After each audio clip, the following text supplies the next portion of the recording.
Bismillahirrahmanirrahim. Assalamualaikum warahmatullahi wabarakatuh. Alhamdulillahirabbil alamin. Wal 'aqibatu lil muttaqin. Wala 'udwana illa 'alal zalimin. Asyhadu an la ilaha illallah wahdahu la syarika lah. Wa asyhadu anna sayyidana Muhammadan 'abduhu wa rasuluh. Allahumma salli wa sallim ala sayyidina wa maulana Muhammad wa ala alihi wa ashabihi wa man da'a bi da'watihi ila yaumiddin. Subhanaka la ilma lana illa ma 'allamtana innaka antal 'alimul hakim. Rabbi ishrah li sadri wa yassir li amri wahlul 'uqdatam min lisani yafqahu qawli. Hai mati wa imam Adiyat kuasa muslimin muslimat yang dirahmati sekalian. Alhamdulillah, syukur kita kepada Allah Subhanahu wa taala dengan limpah kurnianya dapat kita bersama dalam majlis ilmu pada malam ini. Mudah-mudahan kita memberi rahmat, keampunan dan keredaan Allah Subhanahu wa taala. InsyaAllah tuan-tuan, pada malam ini kita bicara tentang kalimah al-unfu, iaitu keras, kasar dan melampau. Jadi kalimah al-unfu adalah satu kalimah yang dibenci oleh Allah Subhanahu wa taala. Sebaik mungkin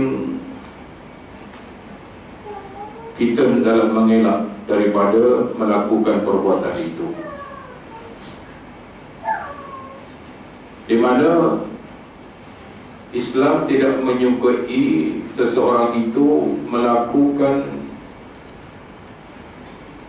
amalan yang melampau-lampau, luar daripada kemampuannya, sekalipun dalam sudut ibadah dilarang oleh agama. Kita mengambil satu contoh, tuan-tuan. 3 orang sahabat Nabi sallallahu alaihi wasallam yang dia datang untuk bertemu Nabi sallallahu alaihi wasallam. Kemudian ketika itu baginda tidak berada di rumah untuk bertanya masalah ibadah kepada Allah Subhanahu wa taala.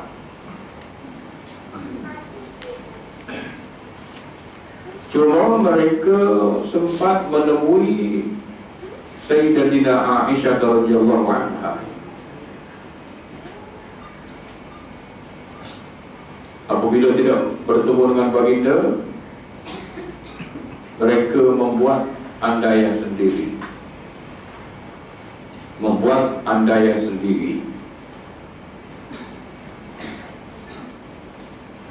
Yang pertama mengatakan bahawa dia akan beribadah kepada Allah Subhanahu wa taala sepanjang malam tanpa tidur. Itu yang pertama. Yang kedua mengatakan bahawa saya tidak akan berbuka, terus untuk berpuasa. Dan yang ketiga mengatakan bahawa saya tidak akan berkahwin. Maka ini adalah di antara amalan yang melampaui batas. Lalu mereka bertiga bertemu dengan Rasulullah sallallahu alaihi wasallam. Kemudian baginda mengatakan bahawa aku adalah sebaik-baik manusia. Aku beribadat malamnya, tetapi aku tidur. Aku berpuasa, tetapi berbuka. Aku berkahwin.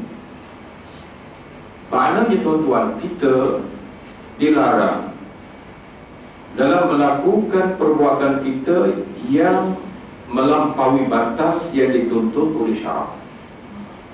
Sama ada ibadat kita, pekerjaan kita, perbuatan kita, percakapan kita adalah dilarang oleh agama.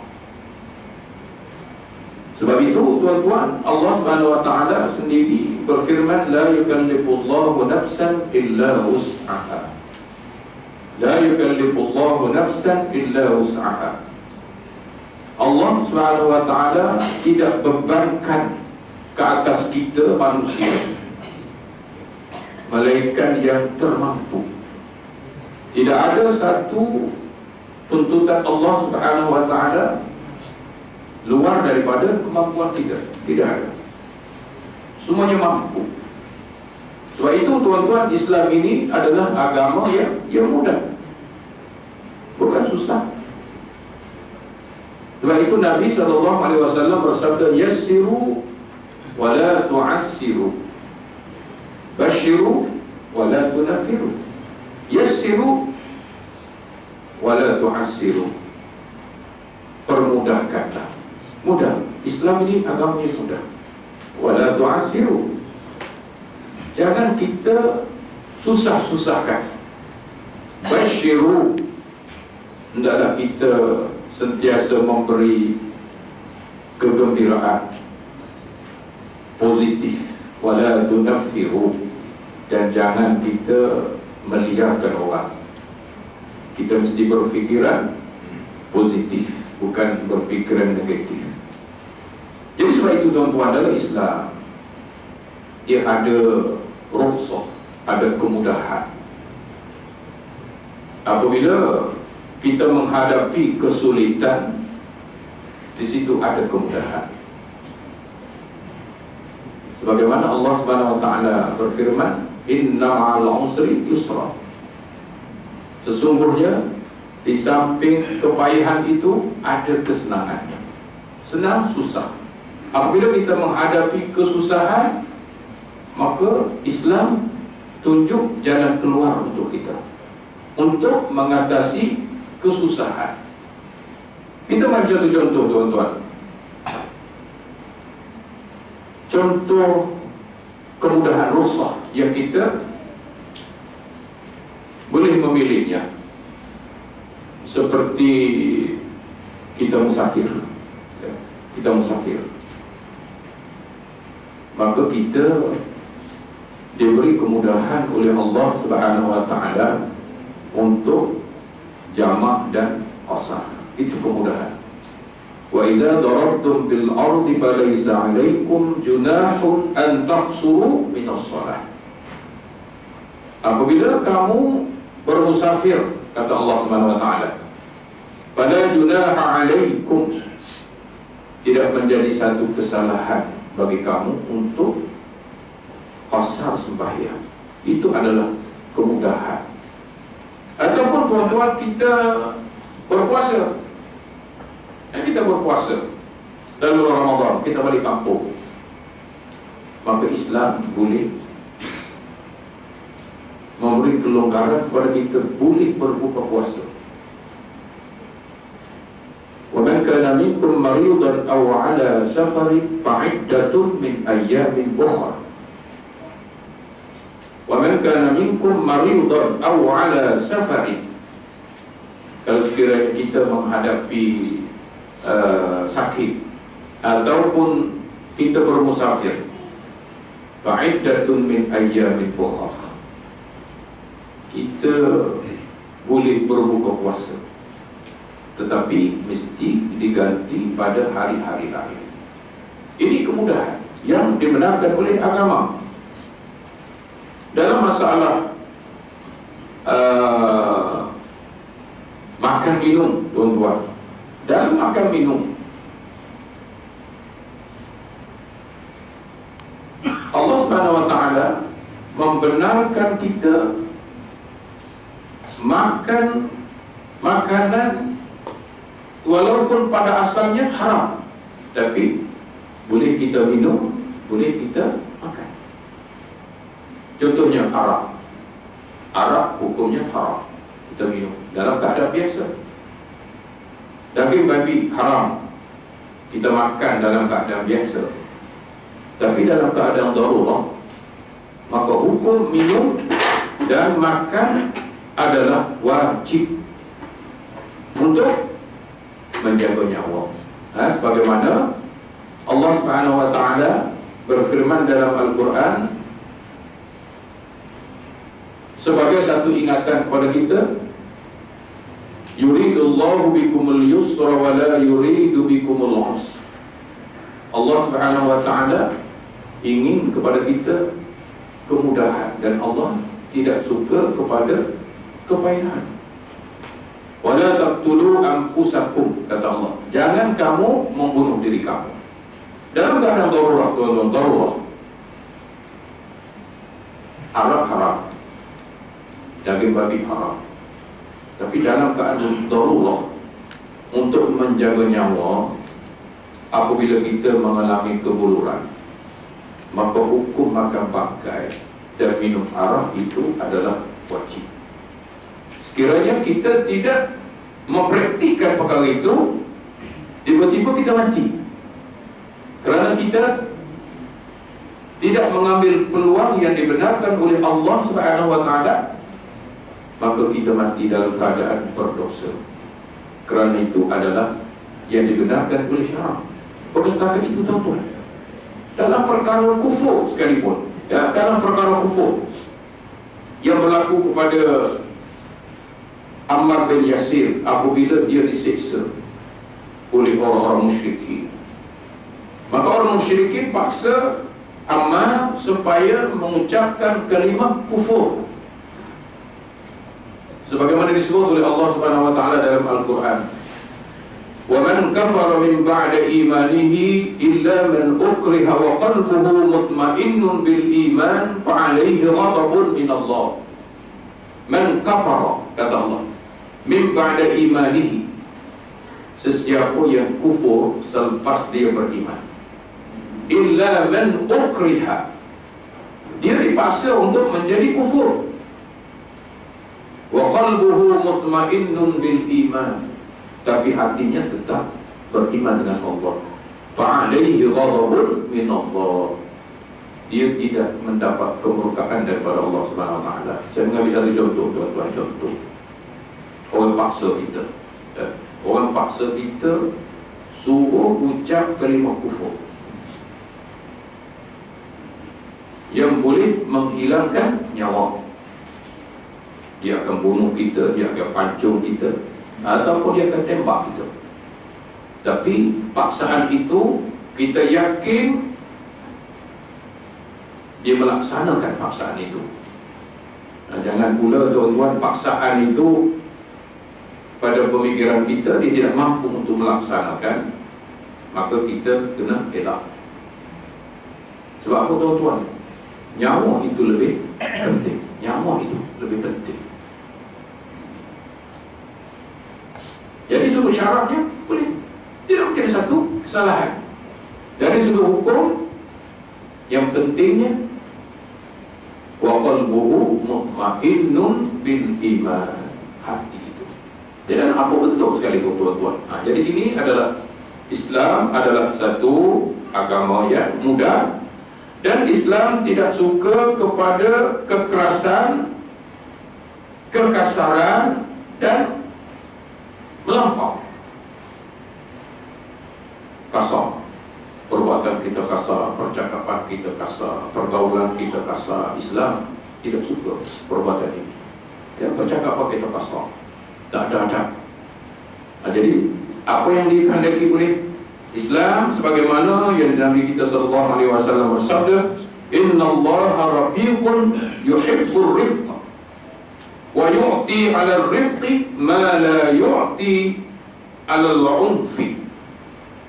Kata Nabi sallallahu alaihi wasallam, bermaksud sesungguhnya Allah Subhanahu wa taala itu rafiqun, lembut. Allah itu lembut.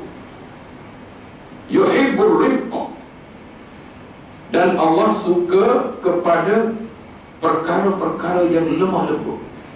Percakapannya lemah lembut, perbuatannya lemah lembut, dan semua amalan yang kita lakukan ini adalah dalam keadaan lemah lembut. Bukan lemah lembut pondan, tuan-tuan, itu lain, itu lembut. Ya? Lembut lain, orang lembut lain, ini lemah lembut. Percakapan kita, perbuatan kita, pergaulan kita, kehidupan kita, maka Allah Subhanahu Wa Taala itu lembut, dan Dia suka kepada hamba-hambanya yang berlemah lembut. Ya, kita boleh faham dan kita boleh tahu lemah lembut. Kita berkomunikasi, percakapan kita. Tapi bagaimana kalau kita berkomunikasi dengan perkataan, perbuatan yang kasar dan keras? Allah tak suka. Sebab itu kata Nabi, wa yu'ti 'ala rifqi, wa yu'ti 'ala rifqi. Allah Subhanahu Wa Taala memberi rahmat kepada orang yang berlemah lembut. Allah bagi rahmat. Allah bagi rahmat, Allah bagi keberkatan, Allah bagi keampunan, dan Allah Subhanahu Wa Taala suka kepada orang yang berlemah lembut. Allah bagi keistimewaan. Ma la yu'ti 'alal 'unfi, dan Allah tidak beri rahmat kepada orang yang tidak tanduknya kasar dan melampau. Tidak ada rahmat bagi orang yang kasar, berwatak kasar. Kasar lain dengan tegas, tuan-tuan. Kasar dengan tegas lain. Tegas lain, kasar lain. Itu lain, berbeza. Tegas adalah satu sifat yang dia mulia, yang disebut oleh Allah Subhanahu Wa Taala dalam Al-Quran. Yang disebut oleh Allah Subhanahu Wa Taala dalam Al-Quran, Muhammadur Rasulullah wallazina ma'ahu asyidda'u 'alal kuffar ruhama'u bainahum tarahum ruk'an sujjadan. Ini sifat orang mukmin. Muhammadur Rasulullah wallazina ma'ahu, Nabi kita Muhammad sallallahu alaihi wasallam, wallazina ma'ahu, orang yang mengikut baginda, mengikut baginda. Asyidda'u 'alal kuffar, tegas. Tegas, bukan keras, tuan-tuan, tegas ke atas orang-orang kufar. Ruhama'u bainahum, berlemah lembut di kalangan orang-orang mukmin, lemah lembut. Jadi kita ni, tuan-tuan, kena ada sifat lemah lembut. Maka kalau kita tengok orang dia lemah lembut, kita seronok. Cakap dia pun tak banyak cakap, dia diam. Ini kaki borak semanja. Dan menjadi ilmu boleh borak. Ini tak ada rahmat Allah bagi kepada mereka. Jadi sebab itu, tuan-tuan, kita sebagai orang Islam yang diajar oleh Nabi kita sallallahu alaihi wasallam, di mana Nabi kita Muhammad sallallahu alaihi wasallam ini, tuan-tuan, dia banyak berfikir, banyak berfikir. Tidak sebagaimana kita tak banyak fikir. Apa yang baginda fikir? Baginda sallallahu alaihi wasallam berfikir tentang umatnya, tentang kita, ummati kita. Baginda tidak memikir untuk diri baginda, tak. Dia memikirkan perkara yang akan berlaku ke atas umatnya pada akhir zaman. Kerana perkara itu Allah buka hijab kepada baginda. Inilah yang akan berlaku ke atas umatmu pada akhir zaman nanti. Menyebabkan Nabi SAW dia rasa risau, dia rasa susah hati. Jadi sebab itu, tuan-tuan, kerana rasa susah hati menyebabkan Nabi kita Muhammad SAW dia sedikit ketawa, banyak menangis, sedikit ketawa. Ya, sebagaimana yang Allah Subhanahu Wa Taala berfirman dalam Al-Quran, wal yabku katsiran wal yadhaku qalila. Nabi sallallahu alaihi wasallam, wal yabku katsiran, banyak menangis, wal yadhaku qalila, ketawa sedikit. Ini sifat yang ada pada Nabi kita sallallahu alaihi wasallam. Terdapat tuan-tuan, kerana baginda memikirkan umatku. Sehingga kan tuan-tuan, ketika Nabi sallallahu alaihi wasallam dikelilingi oleh para sahabatnya, lalu Nabi sallallahu alaihi wasallam berkata kepada para sahabatnya, wahai sahabatku, aku berdoa bahawa penghuni syurga dari kalangan umatku, aku harapkan sejumlahnya 1/4.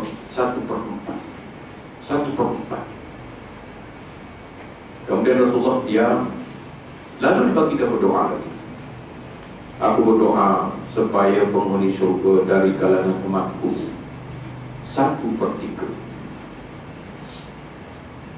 Lalu Rasulullah diam. Dia berdoa lagi, aku harapkan Allah Subhanahu wa ta'ala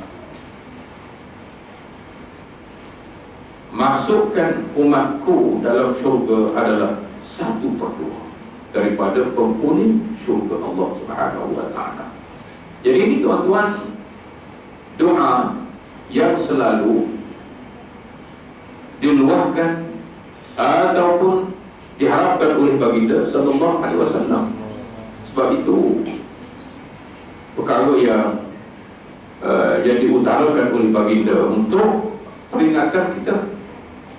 Di antaranya tuan-tuan, Nabi sallallahu alaihi wasallam menyatakan dalam hadis, "Sataftariqu ummati ila 73 firqah, kulluhum finnar illa wahid."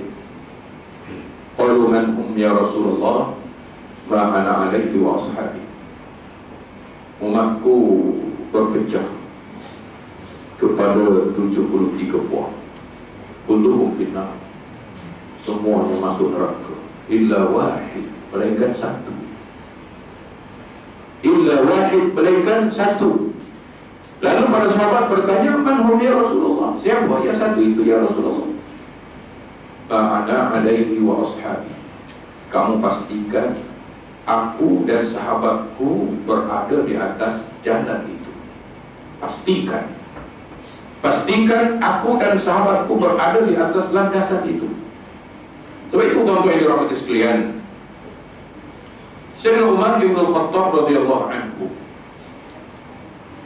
apabila ditanya oleh Rasulullah sallallahu alaihi wasallam, dia duduk berborak-borak, tuan-tuan, baginda ditanya, apa harapan anda? Macam kita lah, apa harapan anda? Jadi jawapannya pelbagai mengikut keinginan masing-masing. Kalau kita tanya 10 orang, apa harapan anda?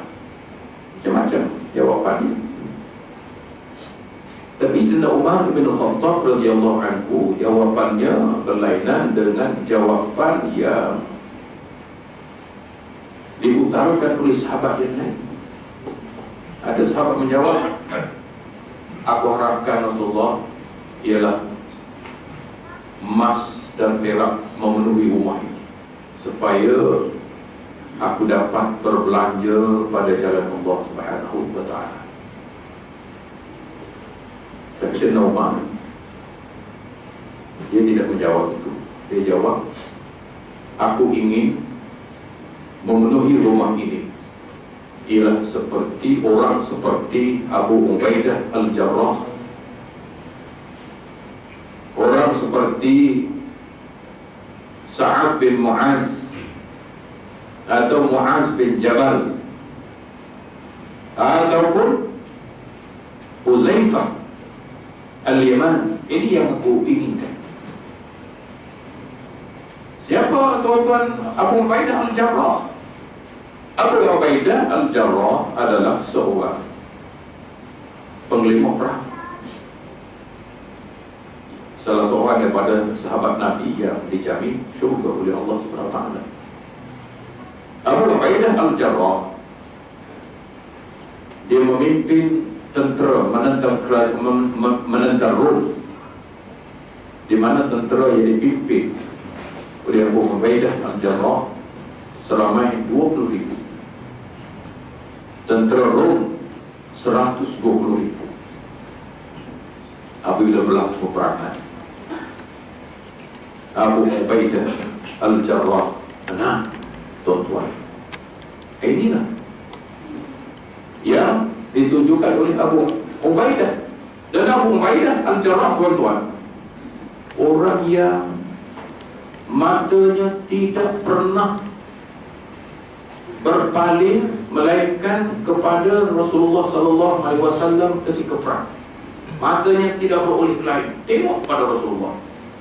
Ditakuti baginda diserbu oleh musuh, maka dialah orang yang pertama akan menentang musuh itu untuk menyerang Rasulullah sallallahu alaihi wasallam. Nah, ini Abu Ubaidah Al-Jarrah. Dan Rasulullah sallallahu alaihi wasallam dia ingin orang seperti Su'ad bin Mu'az. Su'ad bin Mu'az. Su'ad bin Mu'az ini, tuan-tuan, dia memeluk Islam ketika umur 31 tahun. 31 tahun. Dia meninggal dunia umur 37 tahun. Berapa tahun dia beribadah kepada Allah SWT? 6 tahun.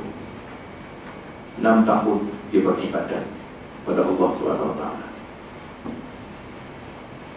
Kita beribadah kepada Allah SWT berapa tahun? 50 tahun. Dia bagaimana 7 tahun, 6 tahun saja, tuan-tuan. Tapi beliau adalah seorang pejuang Islam yang syahid. Yang syahid, tuan-tuan. Kalau kita baca sirah, ketika Su'ad bin Mu'az ini hampir meninggal dunia, roh ingin keluar daripada tubuh badannya, Rasulullah sallallahu alaihi wasallam dia paku kepala Sa'ad bin Mu'az, paku, dan Rasulullah sallallahu alaihi wasallam dia berdoa kepada Allah. Di saat-saat roh Sa'ad ini keluar daripada jasadnya, di antara doa Rasulullah sallallahu alaihi wasallam, dia mengharapkan roh yang suci, yang mulia ini diterima oleh Allah Subhanahu wa taala sebagai roh orang yang bertakwa. Jadi apabila dia meninggal dunia, tuan-tuan, aras bergegar. Aras bergegar.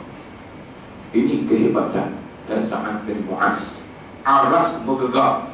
Walaupun dia beribadat, tuan-tuan, 6 tahun, tapi kualiti. Dan kualiti. Kita beribadat 50 tahun, tak ada apa pun, biasa. Sebab apa? Tak berkualiti. Nah, jadi sebab itu, tuan-tuan, Islam ni dia lebih mengutamakan kualiti, bukan mengutamakan kuantiti. Inilah yang disebut oleh Rasulullah sallallahu alaihi wasallam dalam satu hadis. Dia kata akan berlaku satu hari nanti di mana musuh-musuh Islam akan mengelilingi kamu orang Islam seperti orang lapar makan makanan bergelunjung. Maka itu akan kamu ketemu satu hari nanti.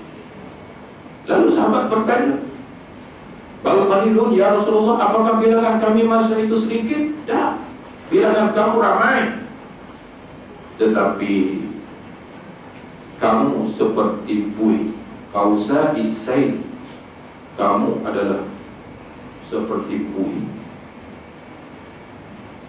Kerana apa? Kerana Allah cabut rasa gerun dan takut dalam hati orang-orang kafir kepada orang Islam. Kenapa, tuan-tuan? Kerana kita lihat bahawa orang Islam sebahagiannya, bukan keseluruhannya, tuan-tuan, sebahagiannya melampaui batas dalam tindak tanduk mereka. Jadi kita boleh lihat, kita boleh tengok, tuan-tuan, apa yang berlaku di negara umat di sebenarnya tanah Arab. Apa berlaku? Peperangan sama sendiri. Maka inilah yang baginda sallallahu alaihi wasallam dia rasa gerun dan takut. Apa yang disebut oleh baginda sallallahu alaihi wasallam. Baik tuan. Dan hadis Nabi sallallahu alaihi wasallam yang berikutnya, innallaha yu'ti 'alal rifqi ma la yu'ti 'alal 'unfi wa idza ahabba Allahu 'abdan a'tahu rifqa wa ma min ahli baitin yuharrimuna ar-rifqa illa hurrimul khaira. Sedangkan Rasulullah sallallahu alaihi wasallam bermaksud, sesungguhnya Allah Subhanahu wa taala memberi ganjaran kepada kelembutan yang mana ia telah berikan, tidak diberikan kepada orang yang bertindak kasar dan melampau. Ya. Allah tidak akan memberi rahmat, tuan-tuan, kepada orang yang kasar, melampau. Jadi apa yang Allah inginkan ialah kelembutan dalam semua aspek, tuan-tuan. Jadi lagi kita dalam Islam ni, sehingga kan kita nak sembelih binatang pun mesti dalam keadaan lemah lembut. Nak sembelih binatang, bukan nak sembelih orang. Orang sekarang dia sembelih orang, bunuh orang. Kita nak sembelih, tuan-tuan, binatang, mesti dalam keadaan lemah lembut. Bagaimana lemah lembut? Mesti pisau itu mesti tajam, dan dielakkan, dilarang kita menajamkan pisau di hadapan binatang. Tak boleh. Kita nak tajam pisau, tak boleh dia. Kita pasang, kita asal pisau, crank di depan lembu. Tak boleh. Dia suruh agama salah. Dia faham ke Ustaz? Lembu dia faham, manusia dia tak faham. Manusia dia tak faham. Dari sudut syarak dilarang. Kenapa? Untuk menjaga haiwan itu. Sembelih, kita sembelih dengan cara lemah lembut. Sebagaimana Nabi SAW, iza zubihal fa'astanu zabha, apabila kamu sembelih, hendaklah sembelih dengan cara baik. Apabila kita tembak dia, binatang itu, tembak dengan cara yang baik dan sempurna. Jadi ini dengan binatang, tuan-tuan. Bagaimana kita dengan manusia? Kita mesti lemah lembut dalam konteks kehidupan kita. Sama ada kita hidup berkeluarga, bagaimana tuan-tuan kita layani isteri dan anak-anak kita, kasar, keras, ataupun lemah lembut. Ini bergantung kepada kita sendiri. Jadi kalau sekiranya kita, tuan-tuan, layani dia dengan keadaan lemah lembut, dalam keadaan kasih sayang, maka inilah yang dituntut oleh agama. Dituntut oleh agama. Tapi kalau kita layan dia keras, dengan kasar, dengan tidak baik, maka kita tidak berboleh rahmat serta keberkatan daripada Allah Subhanahu wa ta'ala. Baik tuan-tuan. Wa iza ahabba Allahu 'abdan, apabila Allah Subhanahu wa ta'ala mencintai seseorang hamba, Allah akan kurniakan kelembutan. Kalau Allah suka kepada orang itu, Allah bagi sifat lemah lembut kepada dia. Lemah lembut. Perangai dia lemah lembut, percakapan dia lemah lembut. Maka ini adalah anugerah Allah Subhanahu wa ta'ala. Apabila Allah kasih kepada kita. Kalau Allah tak suka kepada kita, tuan-tuan, dia bagi sifat kita kasar, melampau, ataupun bertindak ganas, sebagaimana yang kita tengok. Dia bukan suami isteri, perempuan. Dia tengok kawan tu, tak nak kat dia. Perempuan cantik pula ditorek muka. Apa punya cerita? Awak kerja pun tidak, mana perempuan tak? Mana tak? Kerja lah. Mengajarlah pandai-pandai. Paling-paling kurang jadi ustaz. Jadilah. Dulu tuan-tuan, tahu apa nak jadi ustaz. Saya ingat masa saya dulu, tuan-tuan. Itu ni apalah, mengaji, buka agama, tak ada masa depan. Orang kampung pandai. Orang kampung pandai, tak ada masa depan. Anak dia semua hantar sekolah Inggeris. Tapi tauhid kepada Allah Subhanahu Wa Taala. Sebab itu tuan-tuan, kita yakin bahawa sesuatu itu daripada Allah Subhanahu Wa Taala. Dan Nabi sallallahu alaihi wasallam dia bersabda, "Man yuridillahu khairan yufaqihu fid din wa yulhimuhu rusydahu." Kata Nabi sallallahu alaihi wasallam, "Man yuridillahu khairan yufaqihu fid din." Siapa yang Allah ingin menjadi seseorang itu baik, yufaqihu fid din, dia mudah faham agama, mudah faham. Cakap sekali dia faham. Tapi kalau Allah tak jadi orang itu baik, cakap 10 kali pun tak faham. Ya, bukan setakat 10 kali, 50 tahun tak faham lagi. Sebab apa? Allah tidak ingin jadi dia baik. Jadi salah satu dari ketua-tuan, salah satu daripada tanda Allah kasih kepada seseorang itu, Allah campak dalam hatinya perasaan lemah lembut, kasih sayang. Ya, itu menandakan Allah sayang. Tapi sebelum Allah menyayangi kita, kita mesti menyayangi Allah. Takkanlah Allah sayang kita, kita tak sayang Allah. Ya, mustahil tuan-tuan. Mesti kita sayang Allah, baru Allah sayang kita. Kalau kita tak sayang Allah, Allah tak sayang kita. Kerana Allah Subhanahu Wa Taala mempunyai sifat yang pelbagai.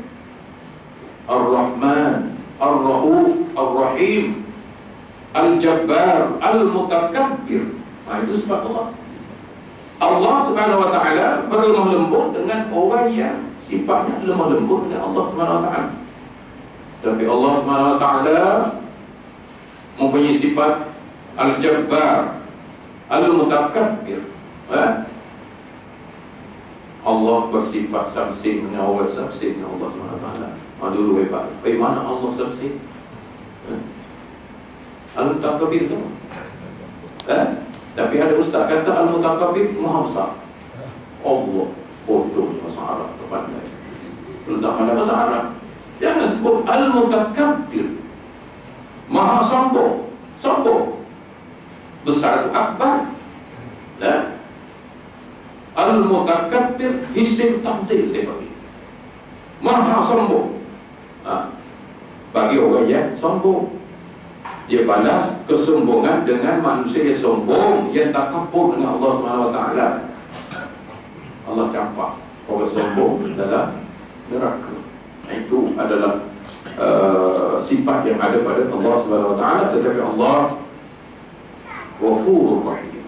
Ya, Ghafurur Rahim, Maha Pengampun lagi Maha Penyayang. Jadi tuan-tuan, kalau Allah sayang kepada seseorang itu, dia akan campak dalam hati sifat lemah lembut.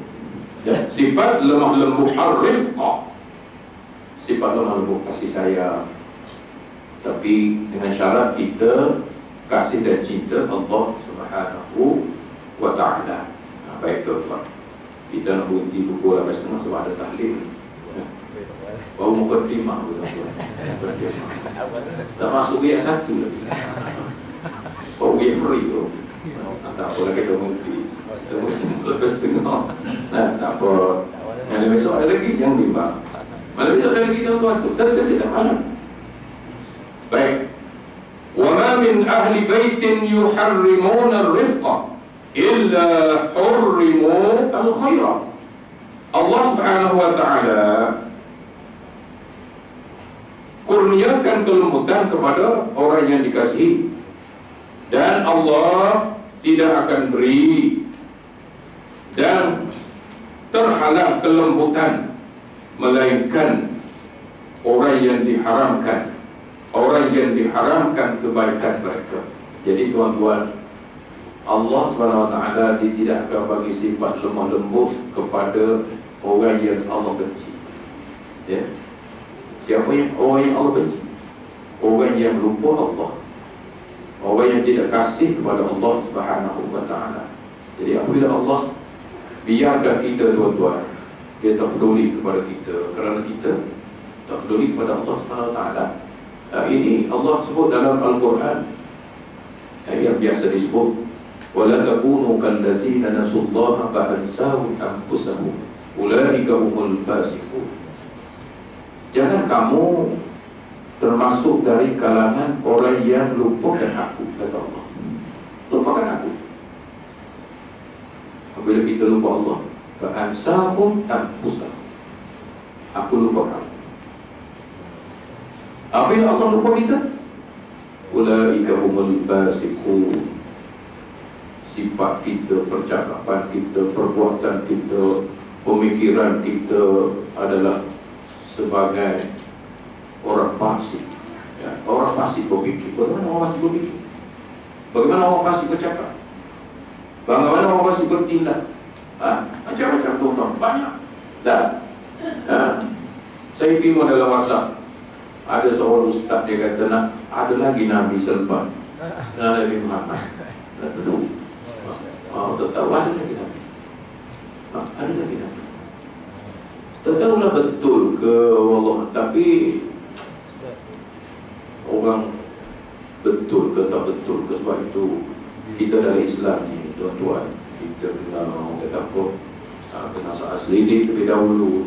Tulis tu janganlah perkara yang boleh meragukan orang, yang boleh menimbulkan suasana yang tidak terang, jangan terang-terang. Kita takut orang yang menulis itu bukan pakar dalam bidang agama. Takut tuan-tuan. Nak menulis buku susah tak? Tak susah. Apa susah? Banyak dalam buku-buku. Type, cantum. Jadi buku. Susah. Tak susah, ambil orang punya. Cuma kita cantum. Tapi sepatutnya kita cantum, kita semak. Kalau sekiranya kita ahlul ilmi. Tapi kalau kita bukan ahli ilmu, apakah masuk? Tapi kita tahu. Inilah tuan-tuan yang berlaku pada akhir zaman, bahawa orang yang tidak ada ilmu agama tapi bercakap agama, apabila ditanya, jawab dhallu wa adallu. Jawabannya sesat dan menyesatkan. Ini susah. Jadi jangan main tuan-tuan. Bukan macam Masjid Tur kata ustaz jadian. Itulah. Dia lagi teruk tuan-tuan. Statement dia lagi teruk daripada artis ni.